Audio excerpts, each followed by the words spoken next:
అందరికీ శుభోదయం. సమస్త సద్గురు సచ్చిదానంద సాయినాథ్ మహారాజ్కి జై. ఈరోజు మనం బాబా గుడికి వచ్చాం. దీనికి ఒక కారణం ఉంది, చెప్తాను. ముందర ఇంట్రడక్షన్ ఉండే. ఎస్ఎస్టీవీకి స్వాగతం. ఎస్ఎస్టీవీ అంటే శంకర్ వర్సెస్ శ్రీనివాస్. ఇచ్చట అన్నీ విశ్లేషించబడను. ప్రస్తుతం ఐపీఎల్ సీజన్ కాబట్టి ఇప్పుడు ఐపీఎల్ గురించి మాట్లాడుకుంటున్నాము. రాత్రి జరిగిన మ్యాచ్ అత్యద్భుతంగా జరిగింది. పోటాపోటీగా నువ్వా నేనా అన్నట్టుగా జరుగుతుంది.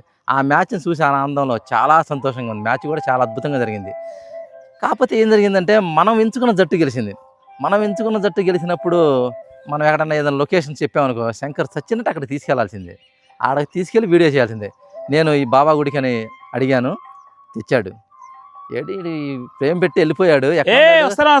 బాలశంకర్ వెనకే ఉన్నాను, వేరే చెప్తున్నావు కదా. Congratulation man. ఓకే, ఇప్పుడు హ్యాపీనా? Happy, full happy. ఏ విషయంలో హ్యాపీ? బాబా గుడికి ఇక్కడికి వచ్చింది హ్యాపీ, మ్యాచ్ గెలిచింది హ్యాపీయా? ఇక్కడికి వచ్చినందుకు హ్యాపీ. మ్యాచ్ గెలిపోవడం సహజం బాలశంకర్. అంటే రాత్రి మ్యాచ్ గెలిచాడు కాబట్టి పలానా చోటు తీసుకెళ్లాల్సిందే. నేను మా ఊరు నుంచి దాదాపు 15 కిలోమీటర్ల దూరం ఉంటుంది. పాపం తెల్లవారుతో 4 గంటలకు లేచాడండి. లేచి మనోడు రెడీ అయిపోయి రే అంటాడు. ఇంకంతే సార్ రా, ఇంకేం చెప్తా. అది అయితే బాలశంకర్ కంగ్రాట్స్. మీరు ఒకటి చెప్పాలి సార్. చెప్పండి. అంటే కాంగ్రెస్ చెప్పడానికి ఏంటంటే, నీ కోరిక నేను తీర్చాను కాబట్టి నువ్వే నాకు కాంగ్రెస్ చెప్పాలి. దీనికి కంగ్రాచులేషన్. ఎందుకంటే బాబా సన్నిధికి వచ్చామంటే అత్యద్భుతం.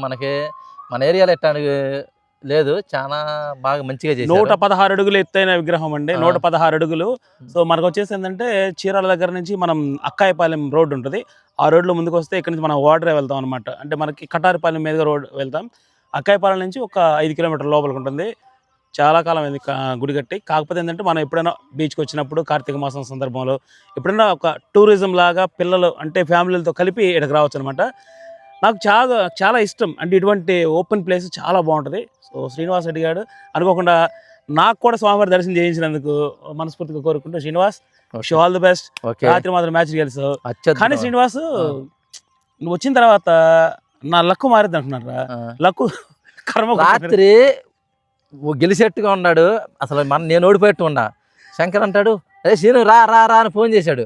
సరే వెళ్తే ఐరన్ లెగ్ తిరిగిద్దామనుకున్నాడు. ఐరన్ లెగ్ తిరిగిద్దామనుకున్నాడు, తిరగల. అయితే శంకర్ ఒకటి మ్యాచ్ అంటే రాత్రి మ్యాచ్, ఎందుకంటే పోటాపోటీకి జరిగింది. కానీ ఇక్కడ ఇంకోటి పోటాపోటీ కంటే అప్పటి వరకు 4 ఓవర్లు అంటే 24 బాల్స్ వరకు నల్లేరు మీద నడక. ఎప్పుడైతే ఈ సూర్యకుమార్ అయిపోయాడు, నిజంగా ఆ షాట్ అవసరం లేదు శంకర్, నిజంగా అవసరం లేదు. ఎందుకంటే ఏదో వైడ్ బాల్, దాన్ని వదిలేసినా వైడ్ వచ్చేది. అది మామూలు. యాక్చువల్గా ఏంటంటే వైడ్ అంటే అతను ఎక్స్పెక్ట్ చేస్తున్న షాట్ అయితే 100% పర్ఫెక్ట్. అది ఎందుకంటే అతనికి వికెట్ కావడం అతను మామూలుగా ఈజీ కొట్టేస్తాడు. పడ్డ బాల్ రాంగ్ అంటే ఇతని యొక్క మూమెంట్ వాళ్ళకి తెలుసు, బౌలర్కి తెలుసు. కాబట్టి ఇతను పక్కకి వెళ్తున్నాడని ఎక్స్పెక్ట్ చేసి ముందుగానే ఆ బాల్ ఇంకొంచెం బయటకు వేసాడు. ఎలాగో ఒప్పుకున్న మేడానికి వాయించి తప్పదు కదన్నట్టు మనం చేశారంటే డైరెక్ట్ గా కొట్టక తప్పలే. ఇంకా లేదనుకో ఎట్లాగా అయిపోతాడు. ఇంకా కానీ అక్కడ ఫీల్డర్ కూడా అద్భుతంగా కరెక్ట్ టైంలో ఉన్నాడు. అది కాదు, చాలా ముందుకు పరిగెత్తుకుంటూ వచ్చి అద్భుతంగా క్యాచ్ సూపర్ క్యాచ్. అయితే రాత్రి అసలు నువ్వా నేనా అన్నట్టుగా ఉంది. నువ్వా నేనా? ఎందుకంటే ఫస్ట్ టాస్ గెలిచి నువ్వు అన్నావు టాస్ అని. అయ్యా ముంబై టాస్ గెలుచుకుని ఫీల్డింగ్ తీసుకున్నారయ్యా. వీళ్ళేమన్నా నేను చెప్పి కూడా రండి, టాసే కీలకం. అంటే టాస్ గెలిచారు, గెలిచిన తర్వాత చేశారు. మనోళ్ళు చేజింగ్ చేద్దాం అనుకున్నారు. అంటే అన్ని మ్యాచ్ ఇప్పుడు చేజింగ్ అవుతున్నాయి కదా. అదే కానీ దాదాపుగా లాక్కొచ్చేసారు. అసలు మ్యాచ్ వాస్తవంగా అయితే ముంబైదే. కానీ అనుకోని పక్షంలో ఎక్కడో జస్ట్ ఆ చిన్న మిస్టేక్ ఈ సూర్యకుమార్ యాదవ్ చేసినటువంటి ఏదో ఇప్పుడు సూర్యకుమార్ యాదవ్ అక్కడ వికెట్లు ఏం పడలా. వికెట్ పడలా. ఆటగాళ్ళు వాళ్ళకి ఆడలేకపోయారు. వికెట్లు 7 వికెట్లు చేతిలో ఉన్నాయి. కొంచెం గట్టిగా ధాటిగేయచ్చు. కానీ పక్కన ఉన్నటువంటి అతను పేరు ఏదో తెలియదు, కానీ ఇదే తిలక్ వర్మ తినేసాడు. చాలా బాధ వేసింది శంకర్ నిజంగా. రిటైర్మెంట్కి వెళ్ళడం అంటే ఏమండి, ఇప్పుడు అది టఫ్ మ్యాచ్. దాదాపు 24 బాల్కి 52 కొట్టాలి. ఆ టైంలో కూడా డిఫెన్స్ చేసుకుంటే ఎట్లాగండి? కనెక్ట్ అవ్వట్లేదు. అందుకని పాపం వెళ్ళాడు. కానీ అది ఒక యంగ్స్టర్ కి చాలా బాధాకరమైన విషయం. ఈ విషయంలో మా సానుభూతి తెలియజేస్తాం, అంతకన్నా ఏం చేయలేం. అవమానం కొంచెం మా సానుభూతి. కానీ ఏంటంటే బౌలర్లు చాలా పర్ఫెక్ట్ గా బౌలింగ్ చేశారు రాత్రి. సెకండ్ ఇన్నింగ్స్ అక్కడ లాస్ట్ 5 ఓవర్లు మాత్రం అద్భుతమైన బౌలింగ్ అండి, మామూలు బౌలింగ్ కదా అది. నిజంగా ఆ బౌలింగ్ వల్లే రాత్రి ముంబై ఓడిపోయింది. ఆ బౌలింగ్ కనుక అది మొన్న అనుకున్నాం చూసారు మేము, ఆ బౌలింగ్ బౌలర్స్ నిజంగా శార్దుల్ ఠాకూర్ వేసాడు అసలు ఒక ఓవర్. అదే 15 ఓవర్లు దాటిన 15 తర్వాత ఓవర్లు దాకా. 4 ఓవర్లు ఒక ఓవర్ వేసాడు. అద్భుతంగా 6 రన్స్ బాలశంకర్ 6 ఇచ్చాడు. runs, అవును. అద్భుతంగా చేస్తాడు అతనికి. సుడు అనేది మనిషికి ఎలా ఉండిద్దో ఎక్కడో అసలు అతను అమ్ముడు కూడా అసలు ఆక్షన్ లో అమ్ముడు పోవాలి. ఫ్రాన్సిస్ తీసుకోవాలి, ఏ ఫ్రాంచైజ్ తీసుకోవాలి. అవును. ఏదో ఈ లక్నో జట్టులో ఏదో ఒక ప్లేయర్ ఇంజూర్ అవడం, అతని ప్లేస్ ఇతను రావడం, 2 మ్యాచ్లు 4 వికెట్లు తీసుకోవడం, మళ్ళీ వాళ్ళు అద్భుతంగా బౌలింగ్ వేస్తాం. వాళ్ళ వికెట్ ఒకటే తీసుకున్నాడు, కానీ అద్భుతమైన బౌలింగ్ వేశాడు. టాస్ గెలిచి ఫీల్డింగ్ తీసుకుందా ముంబై. ఓపెనర్ వాళ్ళు పిచ్చి కొట్టారు, వాయించి వదిలిపెట్టారంట. మామూలు కాదు అసలు. పవర్ ప్లే లోనే 70-80 దాకా కొట్టేశారు. అతను మిచెల్ మార్ష్ 60 కొట్టాడు. ఇంకొక opener Aiden Markram half century చేశాడు. అయితే ఐడెన్ మార్క్రమ్ కొంచెం స్లో ఆడాడు, మిచెల్ మార్ష్ ఫాస్ట్ ఆడాడు. మొత్తం మీద స్కోర్ చిన్నగా మళ్ళీ పంత్ బాబు 2 పరుగులకి అవుట్ అయ్యాడయ్యా. ఇదేం కర్మ అండి మాకు. నీకు సంగతి తెలుసా? 2 పరుగులు కొట్టాడు. ఇక వాళ్ళ ఓనర్ అక్కడ కూర్చుంటాడు, ఆయన చూపిస్తాడు, పంతుని చూపిస్తాడు. ఈ పిచ్చి నాకు బాలశంకర్ మామూలుగా లేదు అసలు. చూసావుగా రాత్రి, నువ్వు కూడా చూసావుగా అసలు. సెకండ్ ఇన్నింగ్స్ అసలు సెకండ్ కాదు, ఏదన్నా లక్నోకి వ్యతిరేకంగా జరిగితే కెమెరాలన్నీ ఆయన జూమ్ చేస్తున్నాయి. అదేదో స్వామివారి పటం ఉందండి, ఇలా అనుకుంటా ఉంటాడు, ఇలా అనుకుంటా ఉంటాడు. అసలు మనం చెప్తే నేను నమ్మలా. ఇప్పుడు జనాన్ని ఆడియన్స్ చూపించాలి, అంతేగాని అతను చూపిస్తారంటే చూపిస్తాడు. అంటే ఆయన రియాక్షన్ ఎలా ఉంది చూస్తారా? అతను కూడా కూర్చోట్లా, నిలబడి చూస్తున్నాడు. టెన్షన్ అంత అసలు ఏ ఫ్రాంచైజ్ ఓనర్లు అంత పర్ఫెక్ట్ గా చూడరు అతను. కానీ మన పంతబాబు వరుసనే 4వ సారి కూడా ఫెయిల్ అయ్యాడు. ఈ సీజన్ లో వారిని ఏమంటారో చూడాలి బాలశంకర్, వాస్తవంగా నిజంగా అది మాత్రం. అయితే కానీ ఏమైనా కానీ పడ్డా ఫిట్టింగ్ మాత్రం నీకే కాబట్టి కాదుగా. మ్యాచ్ గెలిచి నువ్వు అయినప్పటికీ కూడా మరి అదనమాట వాళ్ళకి అర్థమైంది. కానీ ఏంది ఏం పడింది? మాకేం పడలేదు, మేము గెలిచాం బాలశంకర్. అందుకే ఎడదాకా వచ్చాము, మేము గెలిచాం కాబట్టి ఎడదాకా వచ్చాము. గెలిచాం, నువ్వు ఓడిపోయావు. నువ్వు ఎంచుకున్న జట్టు ఓడిపోయా, అంతే, నువ్వు ఓడిపోయినట్టే. మేము ఆడ ఓడిపోయామండి. నిన్న టాస్ గెలిచింది వీడికి నచ్చిన జట్టు ఎంచుకున్నాడు, నేను ఎక్కడ ఓడిపోయాను? న్యాయం మాట్లాడాలి. మరి ముంబై టాస్ గెలిచింది, మ్యాచ్ గెలవలేదు. ఏది ముంబై టాస్ గెలిచింది, టాస్ గెలిచి గెలుపు నీకు ఇచ్చాం. అబ్బా, నిన్న గెలుపు కాదండి, నిన్న మనం టాస్ వేసుకొని వీడి గెలిచి నాకు ఎక్కువ జట్టునిచ్చాడు. ఓకే, నా జట్టు నేను లేపుకోవాలి కదా, మాక్సిమం లేపాను. దాదాపు దగ్గరకు వచ్చింది, మనోడు గింజలు పడ్డాయి. ఆటోమేటిక్ ఏం చేశాడు, అరే శ్రీనివాసం మిగులుతున్నారు రారనగానే వీడు లెగ్గ పెట్టాడు, తిరగ మారిపోయింది. వీడు లెగ్గ పెట్టగానే సూర్యకుమార్ అయిపోయింది మ్యాచ్. అది కాదు, నేను పాదం పెడితే నా మ్యాచ్లు గెలుస్తున్నాడని రా రా రా రా అని చంపేశాడు. అందుకే నేను ఇక నుంచి వీడిగా రావాలి కానీ నేను మాత్రం పిలిచాను. రాత్రి పొర్రపాటును పిలిచాను, గెలిచే మ్యాచ్ అనవసరంగా చేసి. మిచెల్ మార్ష్ మంచి పార్ట్నర్షిప్ నడిచింది. తర్వాత పోరన్ 12 పరుగులకి అవుట్ అయ్యాడు బాలశంకర్. తర్వాత పంత్ 2 పరుగులే. తర్వాత ఆయుష్ బదోని 30 పరుగులు కొట్టాడు, ఇండియన్ బ్యాట్స్మెన్. ఇక్కడ ఒప్పుకోవాల్సింది ఏంటంటే ఇండియన్స్ బాగా ఆడుతున్నారు ఆ విషయం. Indian pitches. తర్వాత డేవిడ్ మిల్లర్ 27 కొట్టాడు. తర్వాత అబ్దుల్ సమద్ 8. మొత్తం ఓవరాల్ గా 205 కొట్టారు బాలశంకర్ 20 ఓవర్లకి. కానీ మంచి స్కోర్ అండి. టెంట్ బౌల్ట్, ఇది తెలుసుగా, టెంట్ బౌల్ట్ 1 వికెట్ తీశాడు, 3 ఓవర్లేసి 23 పరుగులు ఇచ్చాడు. దీపక్ చార్ 2 ఓవర్లేసి 23 పరుగులు ఇచ్చాడు. అశ్విన్ కుమార్ మొన్న బాగా రానిచ్చాడు, అతను 3 ఓవర్లేసి 39. ఇక్కడ ఇంకొక విషయం ఉంది, కెప్టెన్ ముంబై కెప్టెన్ 5 వికెట్లు తీశాడు. నిజంగా హార్దిక్ పాండ్యా 4 ఓవర్లేసి 36 పరుగులు ఇచ్చి 5 వికెట్లు తీశాడు. కానీ విఘ్నేష్ పాతూర్ అని 4 ఓవర్లేసి 31 1 వికెట్. ఇక మిచెల్ శాంతనర్ 1 వికెట్ రాలేదు బాలశంకర్. ఇంకో విషయం తెలుసా, ముంబై రోహిత్ శర్మని పక్కన పెట్టింది బాలశంకర్. తెలుసు కానీ నేను అనుకున్నాను మనం, ఎందుకంటే ఆడ జట్టు గెలుపోవటంలో కావాలి. ఆడ మామూలుగా స్టార్ ఆటగాడని ఒక లేకుండా పెట్టారు. ఆ విషయంలో ముంబై నేను అభినందించాల్సిందే. అటువంటి నిర్ణయాలు తీసుకోవాలండి. తీసుకోకపోతే ఏంటంటే మరి వెనక చాలా మంది మెంబర్స్ ఉన్నారు, దాదాపు 23 మంది 24 మంది ఉన్నారు. మరి అందరిలో ఎవరికైనా తీసుకోవాలి కదా, మరి అందరూ ఖాళీ కూర్చోబెట్టడం దేనికి, టైం వేస్ట్ గా. సరే, ముంబై బ్యాటింగ్ వచ్చింది, వీళ్ళు 205 ఈజీ కొట్టి. అయితే బాలశంకర్ భలే స్టార్ట్ చేశారు శంకర్. విల్ జాక్స్ 5 కొట్టి అవుట్ అయ్యాడు. తర్వాత రిక్లెక్ట్ అని 10 కొట్టాడు. తర్వాత నమన్దీర్ అని ఒక ఇండియన్ బౌలర్ బాలశంకర్ 24 బంతుల్లో 46 కొట్టాడు, 3 సిక్స్లు 4 ఫోర్లు. అది మెయిన్ ఇంపార్టెంట్. అసలు అక్కడ నుంచి 10 పెట్టారు రన్ రేటు. 20 ఓవర్లకు 10. పవర్ ప్లే పెద్ద బెస్ట్ గేమ్ ఆడలా. అక్కడ నుంచి పవర్ ప్లే ఎన్ని కాడ నుంచి అయినా ఓవర్ 10 పరుగులు కొడతాం బిగించేశారు. అంతే, సింగిల్స్, ఒక షాట్, 4 గానీ 6 గానీ ఆ ఓవర్లో 10 పరుగులు భలే వచ్చారు. నిజంగా ఎక్సలెంట్ చేజింగ్ చేశారు నిజంగా. తర్వాత సూర్యకుమార్ 60 కొట్టాడు. తర్వాత తిలక్ వర్మ దెబ్బతీశాడు బాలశంకర్. వాస్తవంగా తిలక్ వర్మ వల్లే రాత్రి మ్యాచ్ ఓడిపోయిందాం అనుకుంటున్నాం. చాలా దాదాపు హార్దిక్ చాలా పాండ్యా వచ్చినా కానీ పెద్ద చేయలేదు. అయితే ఇళ్ల బాలశంకర్ శార్దుల్ ఠాకూర్ 4 ఓవర్స్ 40 పరుగులు కొట్టించాడు. కానీ 3 ఓవర్లకి 36 పరుగులు ఇచ్చి ఆ 4 ఓవర్ వేసాడు చూసావా, 6 పరుగులు. సూపర్. టెన్షన్ లో కూడా అసలు అన్ని సింగిల్స్ ఇచ్చాడు, సూపర్ గా వేసాడు. తర్వాత ఆకాష్ దీప్ అని ఇతను కొట్టించుకున్నాడు. వాళ్ళు ఎందుకంటే తగ్గల, వాళ్ళు కొట్టారు 197 కొట్టారు కాబట్టి తప్పదు. తర్వాత ఇంకొక జిగ్నేష్ సింగ్ రాఠీ అని ఇండియన్ బౌలర్ శంకర్ 4 ఓవర్లు వేసి 21 పరుగులు ఇచ్చి 1 వికెట్ తీశాడు. అతనికే మ్యాన్ ఆఫ్ ది మ్యాచ్ ఇచ్చారు. ఒప్పుకోవాలి నిజంగా. అసలు ఇండియన్ ప్లేయర్ న్యూ కమర్ అద్భుతంగా బౌలింగ్ చేశాడు. అతనికి మ్యాన్ ఆఫ్ ది మ్యాచ్ ఇచ్చారు. లాస్ట్ ఓవర్ ముందు ఓవర్ వేసాడు. అద్భుతంగా ఏం కట్టడి చేశాడంటే సింగిల్స్ సింగిల్స్ వచ్చినాయి. మ్యాన్ ఆఫ్ ది మ్యాచ్ అతనికి ఇచ్చాడు. ఎందుకంటే ఈ విషయంలో ఆల్ జ్యూస్ ఫ్రూట్ మిక్చర్ అంటారా, అట్లా జరిగింది ఇది.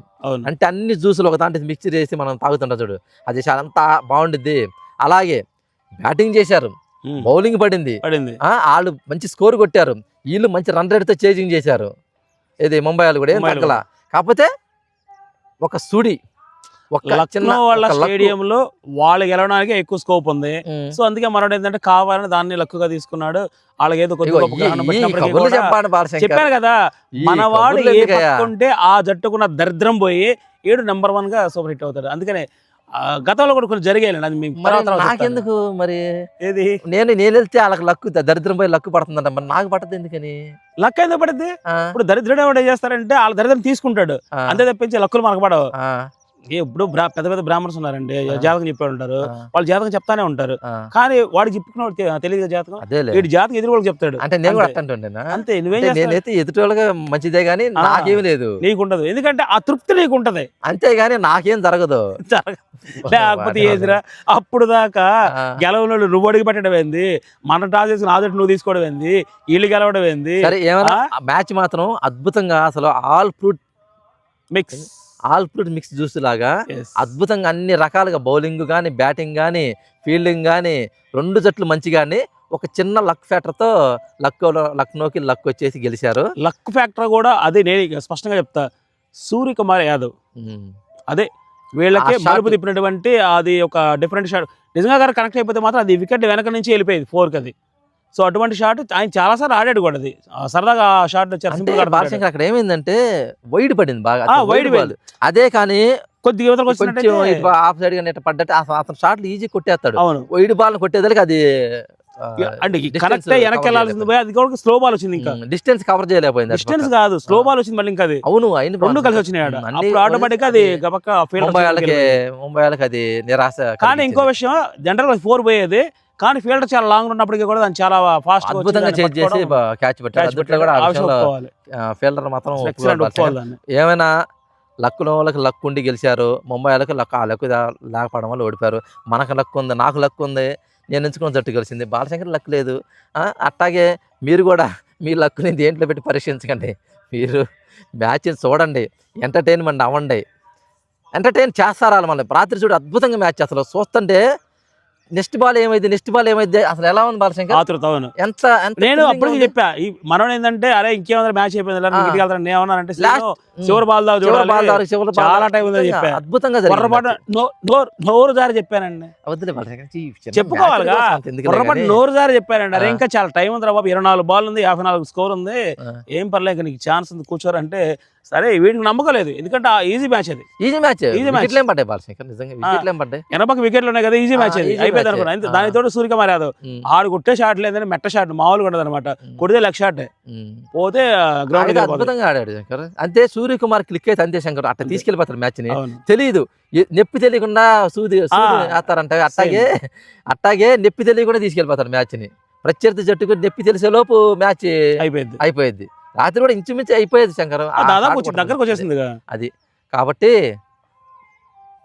ప్రేక్షకులందరూ దయచేసి ఏ బెట్టింగ్ల జోలికి వెళ్ళొద్దు, బెట్టింగ్లు మాత్రం మీరు పెట్టద్దు. బెట్టింగ్లు పెట్టి డబ్బు నష్టపోయి మీ ఫ్యామిలీని ఇబ్బంది పడి, మీరు రోడ్డును పడి, మీ ఫ్యామిలీని రోడ్డును పడి, ఆ బాధ మేము చాలామందిని మా కళ్ళతో చూసి ఆ బాధలు చూసి తట్టుకోలేక మేము కావాలని ఒక ప్రమోషనల్గా చేస్తున్నాం. దీన్ని మీరు వేరే విధంగా అనుకోవద్దు. ఏంది ప్రతి వీడియోలో సోదిలాగా చెబుతున్నారు అనుకోవద్దు, సోది కాదు, ఇది చెప్పడం కోసం స్టార్ట్ చేసాం, చెప్పడం కోసమే మేము ఈ ఛానల్ కూడా స్టార్ట్ చేసిన దానికోసం. అందుకని ఎవరు బెట్టింగ్ల జోలికి వెళ్ళొద్దు, ఏ ఆన్లైన్ యాప్ల జోలికి వెళ్ళదు. బెట్టింగ్ యాప్లు ఆన్లైన్ యాప్లైనా బెట్టింగ్ యాప్ల జోలికి మాత్రం అసలు వెళ్ళొద్దు. మీ డబ్బును నష్టపోవద్దు, మీ ఫ్యామిలీని రోడ్డున పడేయద్దు. ఇది మా మనవిగా.